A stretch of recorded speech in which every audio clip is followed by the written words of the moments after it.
This afternoon we thought we'd actually talk about organisations and employees and what this coronavirus situation is creating for them. So, I mean, when you think organisations are made up of people, and every person in the organisation is going through a change, a big change, because of what's been happening because of the coronavirus. Changes in how they work, they feel, their thoughts, their perception about life, everything that they have perhaps believed about themselves and the way the world runs is all being challenged. So organisations are coming back together with individuals who are now all seeing the world perhaps a little bit differently. Absolutely, and of course there's been this hibernation of some organisations too, or there's been a change in the way work practices are happening. Working from home, for example, and the use of technology to maintain communications. So it is presenting challenges in terms of surviving for today and even repurposing for today to focus on the needs of people through this crisis. But there's also this sense of what next? What will the new 2021 bring, and how should we prepare ourselves for that? And thinking about that is a lot of the talk has been going back to normal, back to what was. And we don't actually know how that's going to look in the future. But what we do know is that with the changes in the way we've operated, the way we are thinking, the discoveries, the new realizations, actually we're probably looking towards hoping that there are some shifts in how things look in the future. Perhaps more efficiencies, perhaps differences in the way we relate to each other, talk with each other. Perhaps this separation from each other has helped us to realise how important talking is and connecting is. And maybe how our organisations have worked in the past had minimised that in a way. And maybe we may be discovering that, look, I think we really need to look at this differently because we're starting to see what's really important within this. Yes, and one of those things, Tricia, is creativity and innovation. Organisations have needed this for quite a while, and certainly it's been a focus of a number of governments is to encourage more of it.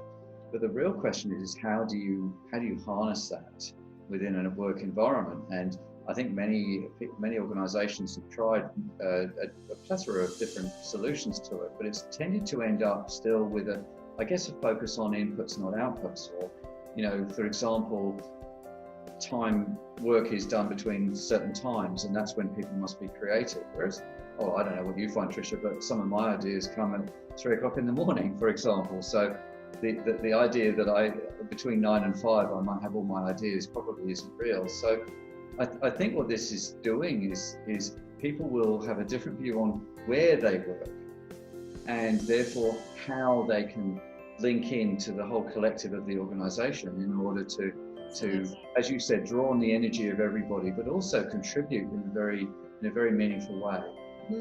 And this will really bring up a lot of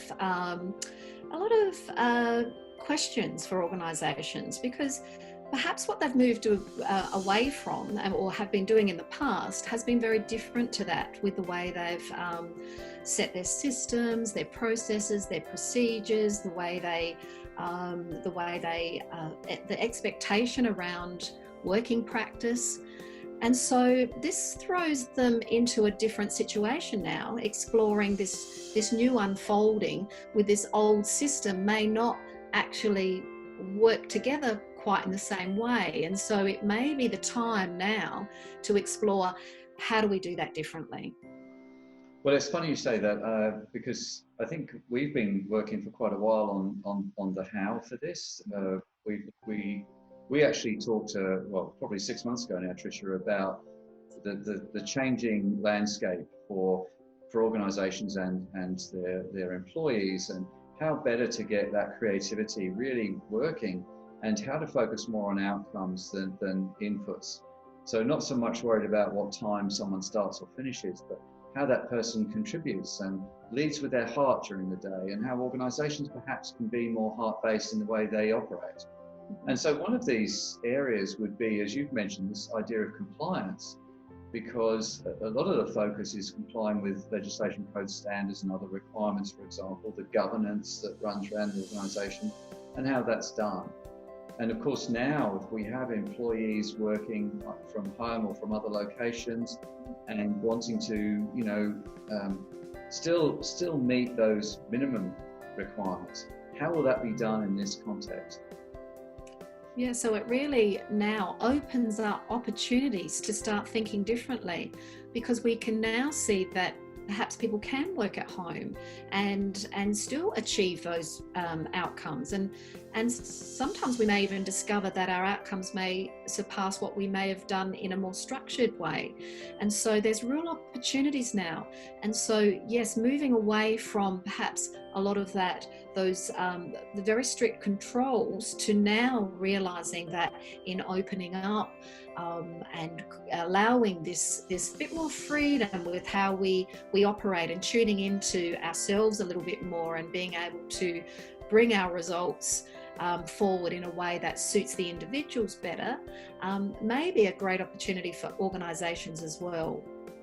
So we've thought this through, and we've got a number of initiatives to guide organisations through this time, to help them better realise and harness the creative power of their employees, to shift from, I guess, this control model maybe to an empowerment model, and how to actually bring that and make that work, while still, as we mentioned, meeting the minimum requirements of compliance, but the compliance not being a controlling factor, being more of a byproduct of really good practice in the organisation. And we really see this as something moving forward for organisations, because the desire may be there to really capture some of the great things that have happened from this time, and the how is the next. And so working on this transition of how, from the individual through to the organisation, and actually even linking into the community, is something that we've really recognised as being that beautiful transition, so that organisations and community and individuals can benefit from what we're discovering with this new approach.